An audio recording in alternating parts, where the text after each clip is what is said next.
Hello दोस्तों, आप सभी का स्वागत है आपके अपने YouTube प्लेटफॉर्म और नर्सिंग एकेडमी पे। तो मैं आदित्य पांडे कैप्सूल सीरीज की एक नए इंटरेस्टिंग एंड इंपॉर्टेंट टॉपिक के साथ आ गया हूं।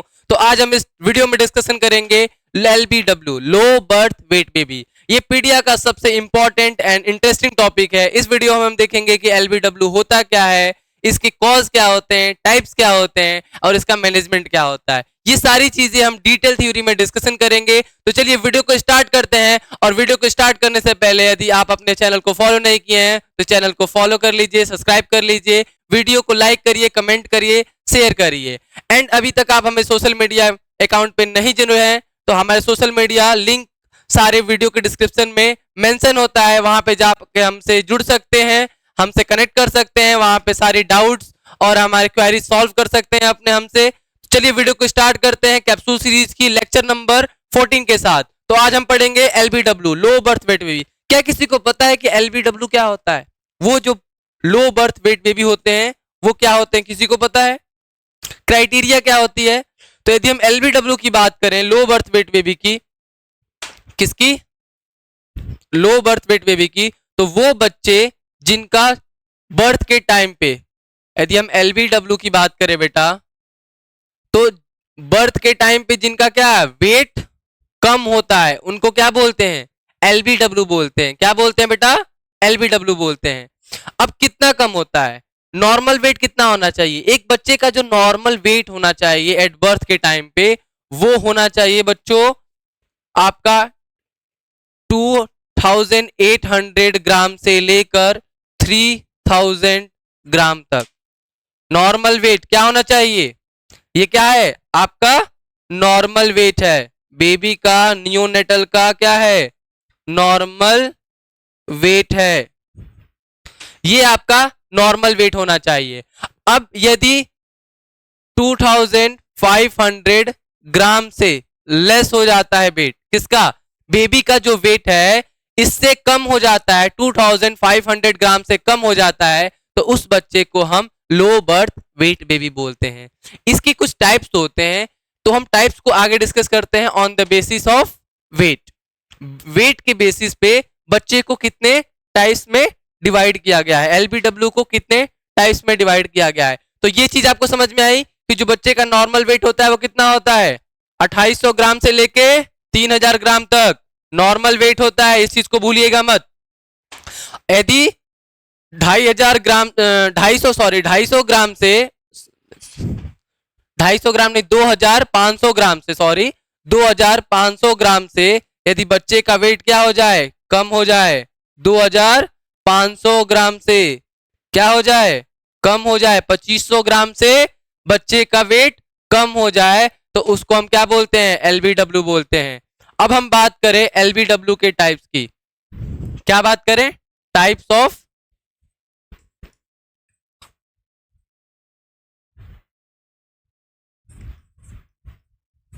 LBW।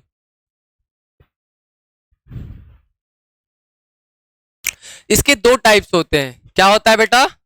इसके दो टाइप्स होते हैं। पहला होता है very low birth weight baby. क्या होता है? Very low birth weight baby.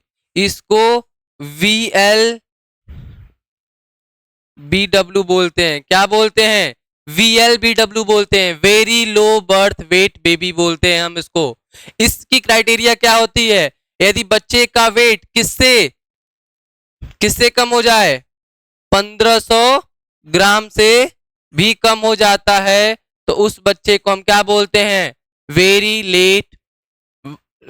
लो बर्थ वेट बेबी बोलते हैं। क्या बोलते हैं?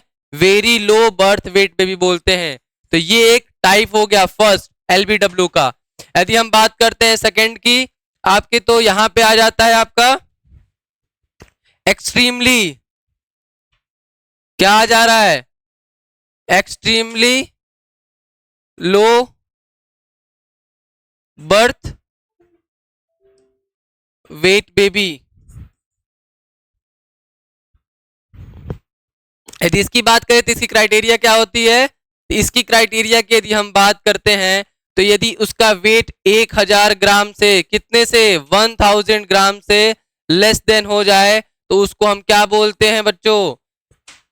Extremely low birth weight baby बोलते हैं। इसको EL BW बोलते हैं। क्या बोलते हैं? ELBW बोलते हैं। तो ये दो टाइप से किसके? LBW के, very low birth weight baby और extremely low birth weight baby. तो ये दो टाइप्स आई होप आपको क्लियर हुआ होगा। इसकी क्राइटेरिया क्या होती है? यदि 1500 से कम है तो वेरी होगा, और यदि 1000 से कम है या 1000 है तो उसको क्या बोलेंगे? Extremely low birth weight baby बोलेंगे। तो हमारा टाइप क्लियर हुआ। अब टाइप के बाद बढ़ते हैं हम लोग किस पे? कॉज पे, कि क्या क्या ऐसे रीजंस हैं जिसके वजह से बच्चा का वेट जो है वो कम हो जाता है, लो बर्थ वेट बेबी हो जाता है। तो उन्हीं सभी कारणों को हम डिस्कस करेंगे वन बाय वन। इंपॉर्टेंट कौन कौन से वो फैक्टर्स हैं या कारण है जिसके वजह से बच्चा क्या हो जाता है? लो बर्थ वेट बेबी हो जाता है। तो यदि हम कॉज की बात करें, कॉज ऑफ LBW, तो कितने कॉज हो जाएंगे? सबसे पहला हमारा कॉज हो जाएगा आपका प्री टर्म। क्या हो जाएगा? Pre term babies. अब ये प्री टर्म होता क्या है? ये प्री टर्म आपको पता है क्या होता है? ये प्री टर्म जो बेबी होते हैं वो बच्चे होते हैं जो अपने गेस्टेशन पीरियड 37 वीक को बिना कंप्लीट किए पैदा हो जाते हैं। उनको क्या बोलते हैं? हम प्री टर्म बेबी बोलते हैं। मतलब वो बच्चे जिनका 37 week of gestation period complete नहीं हुआ होता है और उसके पहले ही जन्म ले लेते हैं तो उसे हम प्री टर्म बेबीज बोलते हैं। क्या बोलते हैं? प्री टर्म बेबीज बोलते हैं। तो ये एक प्री टर्म की डेफिनेशन है कि जिसका गेस्टेशन पीरियड किससे 37 week of gestation period complete नहीं हुआ रहता है, उन बच्चों को प्री टर्म बोलते हैं। दूसरा इसका कारण होता है बच्चों, दूसरा कारण क्या होता है? SFD। क्या होता है? SFD। SFD मतलब स्मॉल फॉर डेट। SFD मतलब स्मॉल फॉर डेफ्ट। इसको IUGR के नाम से भी जानते हैं। ये नोट डाउन कर लीजिए, किसके नाम से जानते हैं? IUGR के नाम से, इंट्रा यूट्राइन ग्रोथ रिटार्डेशन। क्या होता है IUGR का full form? Intra uterine growth retardation. और SFD का फुल फॉर्म क्या होता है? Small for date.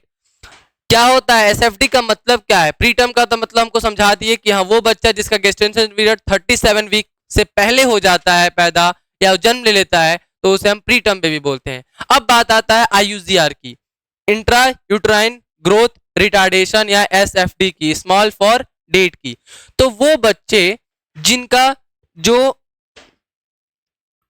Gestation period तो कंप्लीट इसमें हो भी सकता है और नहीं भी हो सकता है। SFD IUGR में क्या होता है? जो बच्चे का गेस्टेशन पीरियड है वो 37 वीक कंप्लीट हो भी सकता है और नहीं भी हो सकता है। मतलब बच्चा इसमें क्या हो सकता है? प्री टर्म भी हो सकता है और फुल टर्म भी हो सकता है। बच्चा क्या हो सकता है यहाँ पे? प्री टर्म हो सकता है या क्या हो सकता है? फुल टर्म हो सकता है।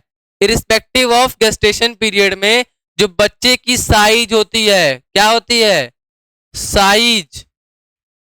वो क्या होती है? वो इंक्रीज नहीं होती है, वो स्मॉल हो जाती है। साइज क्या हो जाती है? स्मॉल हो जाती है, रिड्यूस हो जाती है। जो बच्चे का साइज होना चाहिए, शेप होना चाहिए, वो बच्चे की साइज और शेप उतनी डेवलप नहीं हो पाती है। मतलब उसकी ग्रोथ रिटार्ड हो जाती है, ग्रोथ उतनी नहीं हो पाती है। और size is directly reciprocal to the weight of baby. Size और शेप की वजह से बच्चे का क्या होगा? वेट कम होगा। तो ये दो मेन रीजन थे, प्री टर्म और SFD IUGR। अब ये क्यों होते हैं? प्री टर्म बच्चा क्यों होता है, इनके कॉज को हम डिस्कस करेंगे कि वो बच्चे प्री टर्म क्यों होते हैं। LBW तो हो रहे हैं, लो बर्थ वेट बेबी, किसके वजह से हो रहे हैं? इन्हीं दो कारणों के वजह से हो रहे हैं, और ये दोनों कारण क्यों हो रहे हैं हम ये डिस्कस करेंगे वन बाय वन। यदि हम पहले बात करें किसकी, प्री टर्म की, किसकी बात करें बच्चों हम, यदि हम प्री टर्म की बात करें तो मैंने प्री टर्म अभी समझा दिया है कि जो 37 वीक ऑफ गेस्टेशन पीरियड को कंप्लीट होने से पहले ही बच्चा जन्म ले लेता है तो उसे हम प्री टर्म बोलते हैं। Less than 37 week of gestation period, ये होता है बच्चों प्री टर्म का डेफिनेशन। वो बच्चा जो 37 वीक ऑफ गेस्टेशन पीरियड के पहले ही हो जाता है। अब इसके हम कॉज की बात करें, क्या करें बेटा, कॉज की बात करें तो बच्चा क्यों प्री टर्म पैदा होता है, पहले तो क्या होना चाहिए रीजन, अपने हिसाब से सोच के बताइए रीजन क्या क्या हो सकता है। कमेंट बॉक्स में अपने रीजन बताइए कि एक बच्चा प्री टर्म क्यों हो सकता है। प्री टर्म मतलब गेस्टेशन पीरियड से पहले जन्म क्यों ले लेता है। पहला तो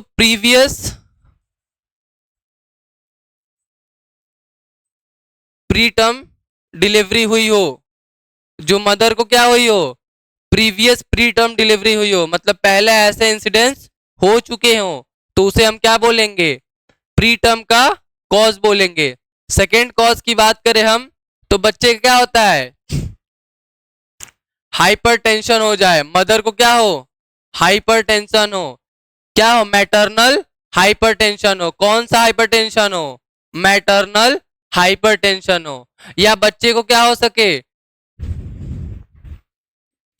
बच्चा प्री टर्म कब होगा, जब मदर का जो न्यूट्रिशनल स्टेटस होगा, क्या होगा, न्यूट्रिशनल स्टेटस क्या होगा, पुअर होगा, तब बच्चा हमारा प्री टर्म हो सकता है। बच्चे को प्री टर्म करने के लिए हो सकता है यदि मदर का जो, मदर को कोई क्रोनिक क्या हो, कोई क्रोनिक डिजीज हो या अल्कोहल कंज्यूम कर रही हो, तब बच्चे को प्री टर्म होने के चांस हो जाते हैं। और बात करें तो सेकेंड पॉइंट क्या आ जाता है हमारा, medically induce, medically induce pre term delivery. ये क्यों कराई जाती है, मेडिकली इंड्यूस मतलब मेडिकल जो प्रोफेशनल्स होते हैं, डॉक्टर्स होते हैं, जो गायनेकोलॉजिस्ट होते हैं, वो इंड्यूस कराते हैं प्री टर्म बेबी को। क्यों कराते हैं ऐसा, किस केस में कराते हैं, यदि बच्चे के अंदर जो इम्यून सिस्टम है वो क्या हो, बहुत ज्यादा, या मदर का जो इम्यून सिस्टम हो बहुत वीक हो, या मदर को क्या हो, डायबिटीज मेलाइटस हो, क्या हो, मदर को क्या हो, डायबिटीज मेलाइटस हो, तो इस कंडीशन में क्या करते हैं हम, मेडिकली इंड्यूस प्री टर्म कराते हैं। ये चीज क्लियर है कि प्री टर्म क्यों होगा, मैटरनल हाइपरटेंशन हो, न्यूट्रिशनल स्टेटस पुअर हो, क्रोनिक डिजीज हो जैसे कि कोई कार्डियक डिजीज हो, कोई भी ऐसी क्रोनिक डिजीज हो, हाइपरटेंशन हो गया, अल्कोहल कंजम्पशन करा रही हो, एंड स्मोकिंग भी हो, क्या हो, स्मोकिंग हो। इस केस में हम क्या कर सकते हैं, हम बच्चे को प्री टर्म डिलीवरी कराते हैं। बच्चे को क्या कराते हैं हम, प्री टर्म डिलीवरी के चांसेस ज्यादा होते हैं। उसके अलावा कुछ और बातें हैं, प्रीवियस प्री टर्म डिलीवरी हुई हो, मल्टीपल प्रेगनेंसी हो, उसके अलावा बहुत सारे फैक्टर्स आ जाते हैं, न्यूट्रिशनल रिक्वायरमेंट कंप्लीट नहीं हो रहा हो, जो इनटेक है, न्यूट्रिशनल इनटेक है ड्यूरिंग द प्रेगनेंसी वो नहीं हो रहा हो फुलफिल, ये सारे फैक्टर्स कंट्रीब्यूट करते हैं हमारे अंदर प्री टर्म को।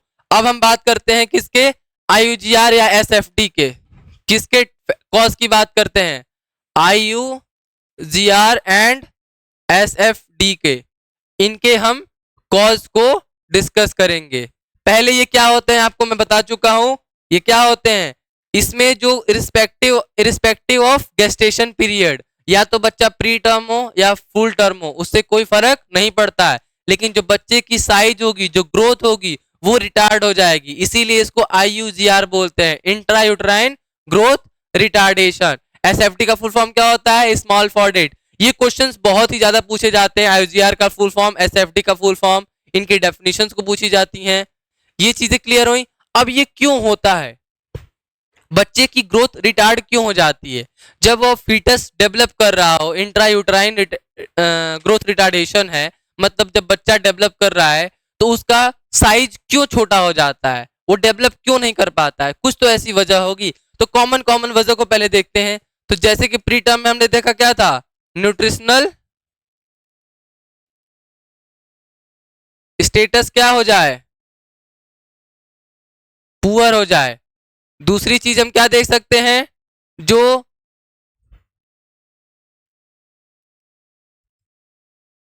न्यूट्रिशनल रिक्वायरमेंट है, क्या है?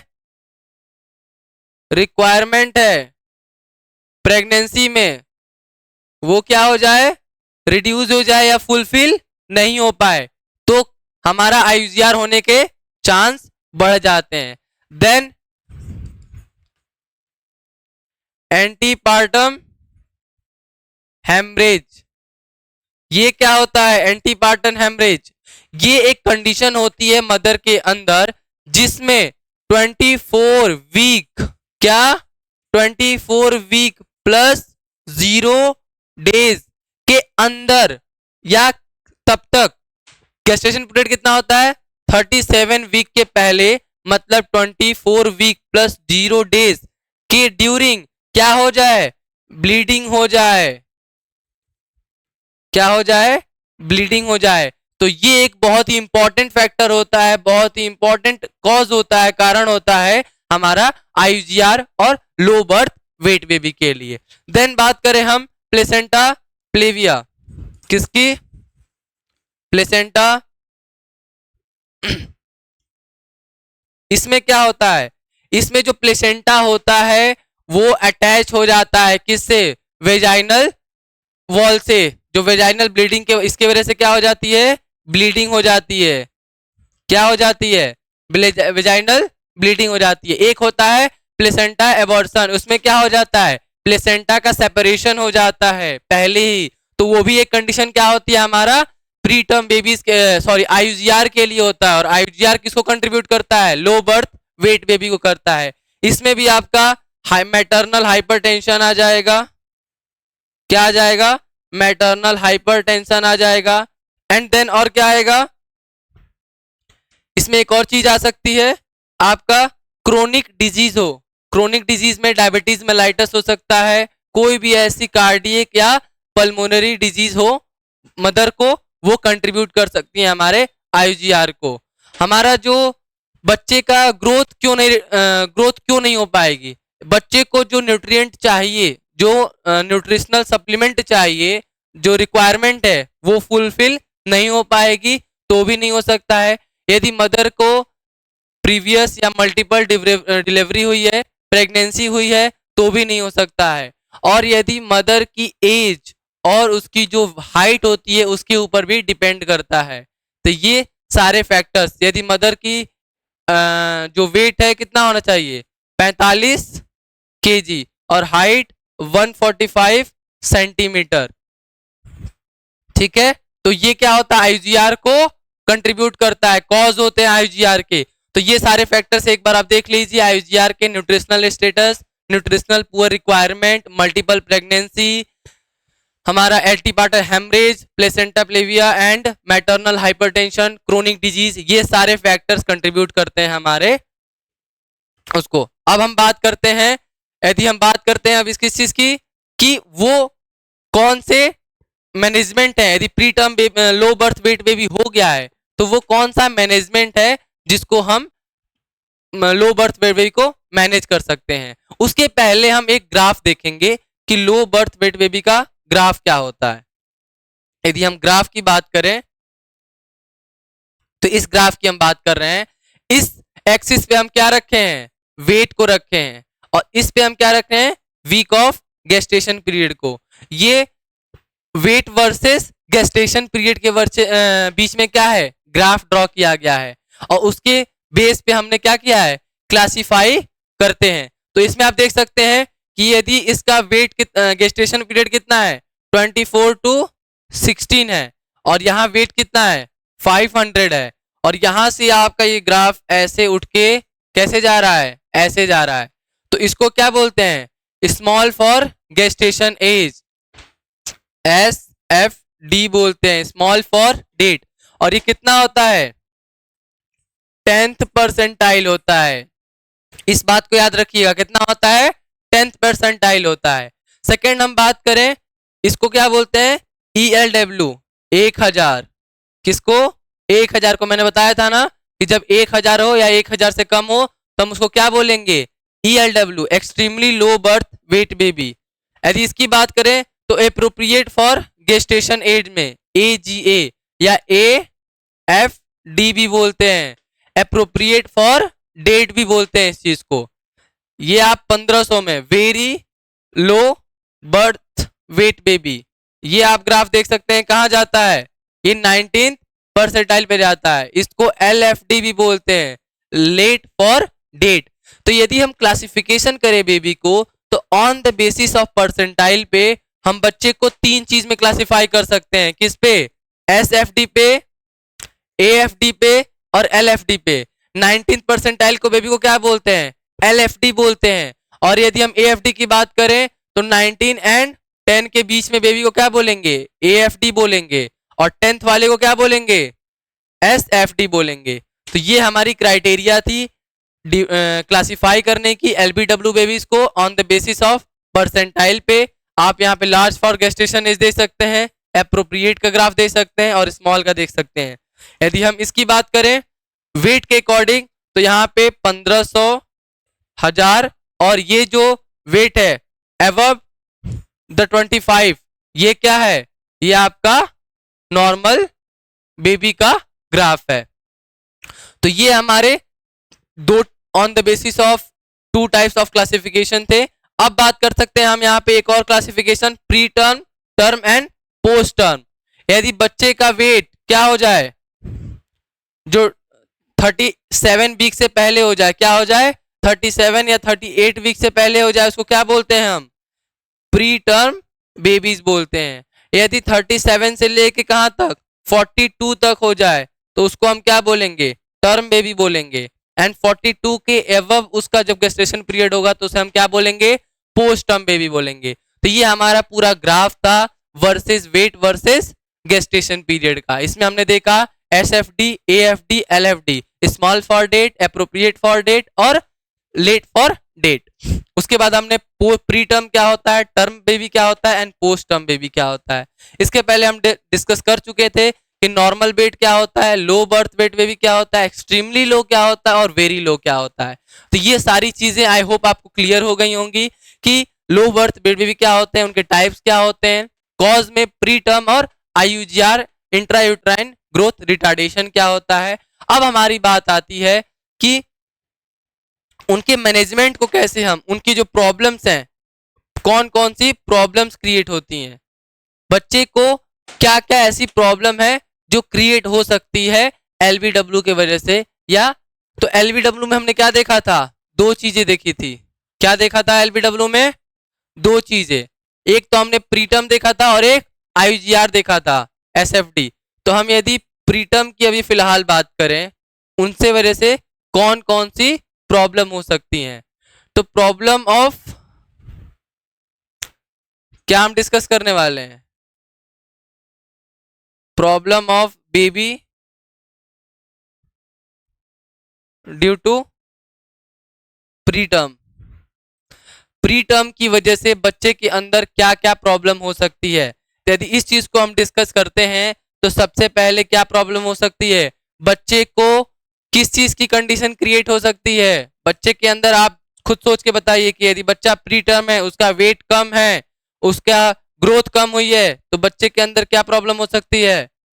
सबसे पहले बच्चा किस में जा सकता है, एपनिया में जाएगा। किस में जाएगा, एपनिया की कंडीशन में। मतलब उसका जो शॉर्ट टाइम के लिए ब्रीदिंग है, ब्रीदिंग की प्रोसेस क्या हो जाती है, स्टॉप हो जाती है, जिसके वजह से बच्चे का जो ऑक्सीजन सप्लाई है वो कम हो जाता है और बच्चे के जो hands and feats and body है वो क्या हो जाती है, ब्लूइश में कन्वर्ट हो जाती है। इसको हम एपनिया की कंडीशन बोलते हैं। बच्चे के अंदर ब्रीदिंग स्टॉप हो जाती है कुछ समय के लिए, स्टॉप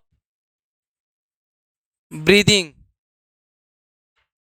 फॉर शॉर्ट टाइम। कुछ समय के लिए ब्रीदिंग क्या हो जाती है, स्टॉप हो जाती है या स्लो हो जाती है, या ब्रीदिंग क्या होती है, डिक्रीज हो जाती है। और उसके वजह से उसके अंदर जो कॉम्प्लिकेशन आती है बच्चे के अंदर, बच्चे का स्किन ब्लूइश हो जाता है, उसके अंदर ऑक्सीजन की सप्लाई कम हो जाती है, ये सारी चीजें देखने को मिलती हैं। उसके वजह से उसके बाद क्या कंडीशन हो सकती है, उसके बाद की बात करें एपनिया के बाद के अंदर, तो बच्चे के अंदर और क्या हो सकता है, बच्चे का जो वेट है वो कम है। तो बच्चे का वेट कम है तो बच्चा हमारा हाइपोथर्मिया की कंडीशन हो सकती है। किसकी कंडीशन हो सकती है, हाइपोथर्मिया। क्यों हो सकती है, बच्चे के अंदर वेट कम है, सबक्यूटेनियस टिश्यू कम होगा, हमारा थर्मल प्रोटेक्शन कम होगा। हमने हाइपोथर्मिया इस कैप्सूल सीरीज में कंप्लीट कर चुके हैं, वहां पे आप जाके देख सकते हैं कि हाइपोथर्मिया की कंडीशन कैसे ट्रीट की जाती है, उनके कॉज क्या हो सकते हैं, उनके साइन एंड सिम्टम। तो हाइपोथर्मिया में सबक्यूटेनियस टिश्यू कम होगा, बैट कम होगा, ब्राउन एडिपोज टिश्यू, इनकी वजह से बच्चा थर्मो रेगुलेशन नहीं कर पाएगा।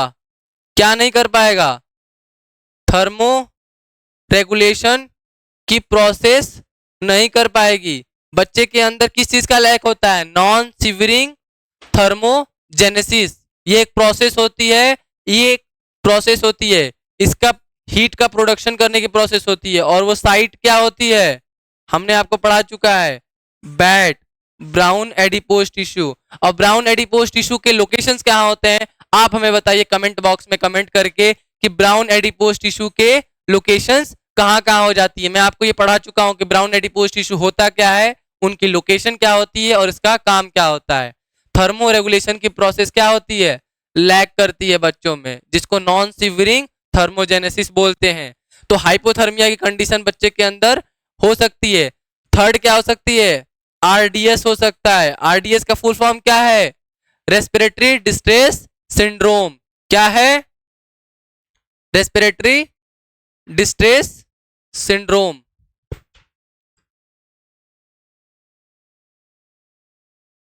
रेस्पिरेटरी डिस्ट्रेस सिंड्रोम, ये क्या कंडीशन होती है, ये पल्मोनरी की कंडीशन, लंग्स की कंडीशन होती है। किसकी कंडीशन होती है, लंग्स की। जो बच्चा होता है, बेबी न्यूनेटल होता है, उसके अंदर जो लंग्स होता है वो प्रीमैच्योर होता है, डेवलप नहीं कर पाया होता है, जिसके वजह से जो लंग्स के अंदर सरफेक्टेंट की क्या होती है, कमी होती है। किसकी, सरफेक्टेंट की कमी होती है, सरफेक्टेंट की कमी होती है। स्ट्रेस हार्मोन्स उसके अंदर नहीं पाया जाता है, जिसके वजह से सरफेक्टेंट की कमी होती है और बच्चे के अंदर क्या होता है, आरडीएस की कंडीशन देखी जाती है। लंग्स इसमें क्या हो जाता है, एल्वियोलाई कोलैप्स कर जाता है। ठीक है, ये हमारी बच्चे की कुछ कॉमन प्रॉब्लम थी। पहला था हमारा एपनिया, दूसरा था हाइपोथर्मिया, तीसरा था आरडीएस। अब एक और कंडीशन होती है, उसको आरओपी बोलते हैं। फुल फॉर्म आप बताइए क्या होता है आरओपी का। आरओपी का फुल फॉर्म क्या होता है, रेटिनोपैथी। क्या होता है, रेटिनोपैथी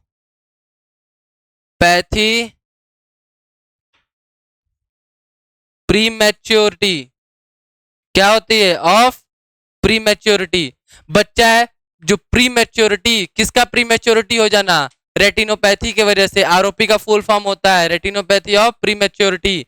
इसमें क्या होता है, जो रेटिना होती है, क्या होता है, यहां पे आप देखिए, इसमें कंडीशन क्या पाई जाती है, जो रेटिना होती है वो फुल्ली डेवलप नहीं हुई होती है। जो न्यू बॉर्न बेबी होते हैं, आरओपी में उसमें रेटिना जो होती है फुल्ली डेवलप नहीं होती है। तो ये हमारी आरओपी की कंडीशन होती है। इसके पहले हमने बताया आरडीएस की कंडीशन, एंड देन हमने बताया हाइपोथर्मिया की कंडीशन। इसके अलावा बच्चे के अंदर और क्या पाया जा सकता है, बच्चा जो होगा वीक होगा।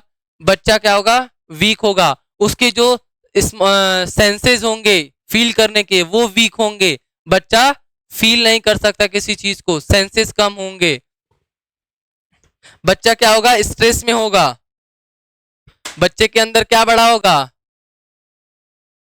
स्ट्रेस बढ़ा होगा, क्योंकि बच्चा सो नहीं पाता है। यदि उसका जो स्लीपिंग पैटर्न है वो कंप्लीट नहीं हो पाएगा, बहुत कम सोएगा तो ज्यादा रोएगा और बच्चा क्या इसमें रहेगा, स्ट्रेस में रहेगा।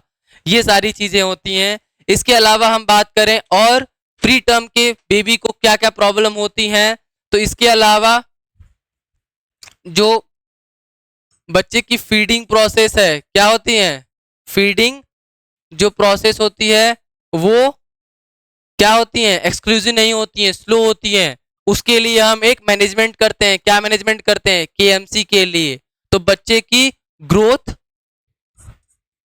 बच्चे की इसकी वजह से क्या होगी, ग्रोथ स्लो होती है। यदि वो फीडिंग अच्छे से नहीं कर पाएगा तो बच्चे को क्या करना पड़ेगा, ग्रोथ के लिए हमको एक्स्ट्रा सप्लीमेंटेशन प्रोवाइड करना होगा। लेकिन हम बच्चे में कोई भी एक्स्ट्रा न्यूट्रिएंट नहीं एडिशनली सप्लाई कर सकते हैं, तो उसके लिए हम एक प्रोसेस करते हैं, केएमसी। क्या होता है, कंगारू मदर केयर। मैं आपको ये पढ़ा चुका हूं कि कंगारू मदर केयर होता क्या है। तो अभी हम मैनेजमेंट की बात करेंगे कि प्री टर्म में हम क्या क्या मैनेज करते हैं। तो ये रहा हमारा कॉज। यदि एसएफडी की बात करें तो एसएफडी में भी सेम कॉज होता है, IUGR या एसएफडी के प्रॉब्लम्स की बात करें, हमने अभी तक किसकी प्रॉब्लम की, बच्चे के अंदर प्री टर्म की वजह से क्या क्या प्रॉब्लम क्रिएट हो सकती हैं, हमने वो अभी डिस्कस किया है। अभी हम क्या डिस्कस करने जा रहे हैं, IUGR और एसएफडी की वजह से क्या क्या प्रॉब्लम हो सकती है। तो बच्चे के अंदर सेम जो प्री टर्म में प्रॉब्लम हुई थी, क्योंकि बच्चे का जो साइज है वो छोटा है, उसकी ग्रोथ इनकम्प्लीट हुई है, तो उसके लंग्स इमेच्योर रहेंगे, उसके जो हार्ट रहेंगे वो इमेच्योर रहेंगे, उसकी जो ब्रेडिकार्डिया कंडीशन देखने को मिलेगी, हार्ट रेट बहुत ही फास्ट मिलेगी। तो ये सारी कंडीशन देखने को मिलती है। इसमें भी हाइपोथर्मिया कंडीशन पाई जा सकती है, ग्रोथ बहुत ही स्लो होगी एंड आरडीएस आरओपी की कंडीशन देखने को मिलती है। तो वो जो सेम प्रॉब्लम्स हम देखने हैं प्री टर्म में, ये एसएफडी में देखने को मिलेगी। अब हम बात करते हैं किसकी, मैनेजमेंट की। किसकी बात करते हैं, अब हम मैनेजमेंट की बात करते हैं कि हम मैनेजमेंट में क्या करते हैं। तो मैनेजमेंट की बात करें बच्चों, मैनेजमेंट ऑफ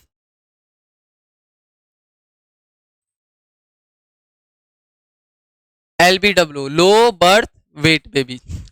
मैनेजमेंट में हम क्या कर सकते हैं, मैनेजमेंट में हम बहुत चीजें कर सकते हैं, तो वन बाय वन हम डिस्कस करेंगे। पहले हम डिस्कस करते हैं मैनेजमेंट के लिए कि हम उसको केएमसी प्रोवाइड कर सकते हैं। क्या कर सकते हैं, केएमसी प्रोवाइड कर सकते हैं। बच्चे को यदि लो बर्थ वेट बेबी हुआ है, तो बच्चा यदि घर पे पैदा हुआ है, इससे भी पहले हम क्या करेंगे, केएमसी से पहले कि यदि बच्चा लो बर्थ वेट बेबी हुआ है तो उसको तुरंत हम एनआईसीयू, किसमें, एनआईसीयू में शिफ्ट करेंगे। यदि बच्चा घर पे पैदा हुआ है, चाहे हॉस्पिटल के जनरल वार्ड में है बच्चा, तो हम उसको तुरंत हम एडवांस इक्विपमेंट फैसिलिटी में एनआईसीयू इंटेंसिव केयर यूनिट के जो वार्ड होते हैं उसमें हम बच्चे को तुरंत शिफ्ट करते हैं, उसकी एडवांस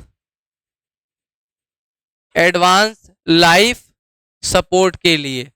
क्यों, एडवांस लाइफ सपोर्ट के लिए, क्योंकि बच्चे को नीड होती है, उसके जो लंग्स इमेच्योर होते हैं, उसके ऑक्सीजन की जो सप्लीमेंटेशन की जरूरत होती है, तो ऑक्सीजन सपोर्ट के लिए उसको हम क्या करते हैं, बच्चे को हम तुरंत एनआईसीयू में शिफ्ट करते हैं। यदि बच्चा घर पे पैदा हुआ है, एट होम पे डिलीवरी है, तो बच्चे को तुरंत हम हॉस्पिटल में, नियरेस्ट हॉस्पिटल में शिफ्ट करते हैं एनआईसीयू में। और यदि बच्चा हॉस्पिटल में है तो हम उसको तुरंत एनआईसीयू के अंदर एडमिट करते हैं। तो ये होता है पहला हमारा मैनेजमेंट बच्चे के एलबीडब्ल्यू के अंदर। जो एलबीडब्ल्यू की केस होती है लो बर्थ वेट बेबी के अंदर, वो पहला मैनेजमेंट हो गया।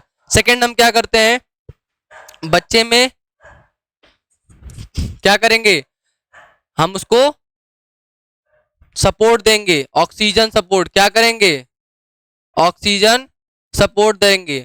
ऑक्सीजन सपोर्ट के लिए क्या कर सकते हैं, बच्चे को हम इंक्यूबेट कर सकते हैं। क्या कर सकते हैं, इंक्यूबेट कर सकते हैं, इंक्यूबेटेशन करेंगे हम बच्चे को हम इंक्यूबेट करेंगे, उसको हम ऑक्सीजन सपोर्ट देने के लिए।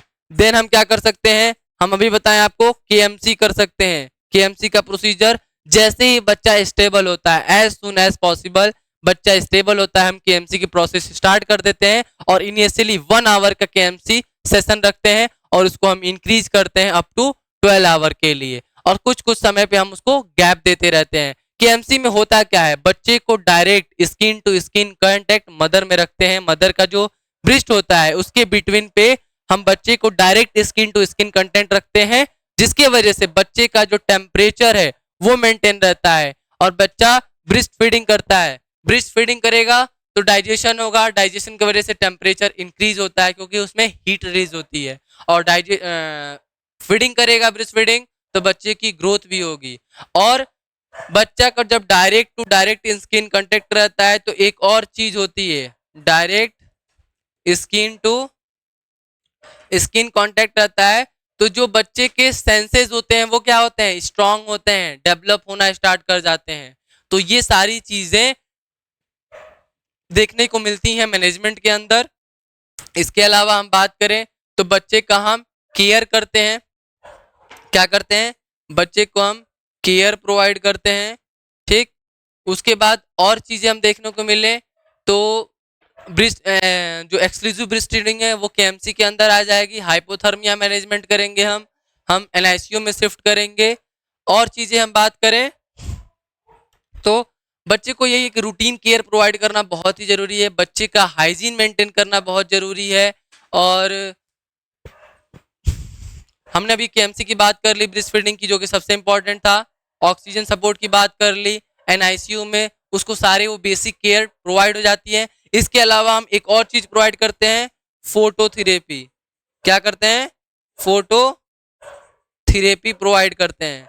फोटोथेरेपी कब किया जाता है, जब उसको कोई ब्लड बॉर्न डिजीज हुआ होता है, इस केस में हम बच्चे को फोटोथेरेपी प्रोवाइड करते हैं। इसके अलावा हम वार्मर का यूज करते हैं, किसका, वार्मर या इलेक्ट्रिकल बल्ब का यूज करते हैं हम उसके टेम्परेचर को इंक्रीज करने के लिए। और वहां का टेम्परेचर कितना होना चाहिए, 25 डिग्री सेल्सियस से लेके 28 डिग्री सेल्सियस तक मेंटेन रहना चाहिए रूम का टेम्परेचर। किसको प्रिवेंट करने के लिए होता है, हाइपोथर्मिया को प्रिवेंट करने के लिए होता है। तो ये सारी चीजें हमारी मैनेजमेंट के अंदर कि हम एलबीडब्ल्यू लो बर्थ वेट बेबी को कैसे मैनेज करेंगे। इसके अलावा कुछ और इंटरवेंशन आ जाते हैं, वो नर्सिंग स्टाफ के द्वारा दिए जाते हैं या उसके फादर या उसके मदर उसके फैमिली के द्वारा दे सकते हैं। फैमिली को एजुकेट कर सकते हैं, उनको काउंसिल कर सकते हैं कि बच्चे की केयर कैसे करनी है। ये सारी चीजें हम मैनेजमेंट के अंदर देखते हैं। तो आई होप आपको वीडियो पसंद आई होगी। सारी चीजें 1 बाय 1 हम डिस्कस किए हैं, कॉज, टाइप, ग्राफ हम वर्सेस वेट वर्सेस, हमने गेस्टेशन पीरियड डिस्कस किया है, हम मैनेजमेंट देखे हैं, हम उनके प्रॉब्लम्स को देखे हैं जो बच्चे के अंदर प्रॉब्लम डेवलप होती है। ये सारी चीजें हम 1 बाय 1 डिस्कस किए हैं। केएमसी का जो प्रोसीजर है हम आपको एक सेपरेट वीडियो के थ्रू प्रोवाइड कर चुके हैं कि केएमसी पूरा कैसे हम देते हैं, प्रोसीजर क्या होता है, टाइम क्या होता है, ड्यूरेशन क्या होता है, कौन दे सकता है कौन नहीं दे सकता है, ये सारी चीजें हम डिस्कस कर चुके हैं। तो चलिए वीडियो को खत्म करते हैं और मिलते हैं नेक्स्ट वीडियो में एक अच्छे एक और शानदार टॉपिक के साथ। तब तक के लिए थैंक यू। चैनल को हमारे सब्सक्राइब करें, इस वीडियो को ज्यादा से ज्यादा लाइक करें, कमेंट करें, अपने दोस्तों से शेयर करें, और हमारे सोशल मीडिया पे अभी भी जुड़े नहीं हैं तो नीचे इस वीडियो के डिस्क्रिप्शन बॉक्स में हमारे सारे सोशल मीडिया हैंडल्स और हमारे प्लेलिस्ट मेंशन है, वहां से आप जाके हमसे जुड़ सकते हैं, हमारे कुछ और नए और इंटरेस्टिंग टॉपिक को देख सकते हैं। कल मिलते हैं एक नेक्स्ट वीडियो के साथ, तब तक के लिए धन्यवाद। थैंक यू दोस्तों।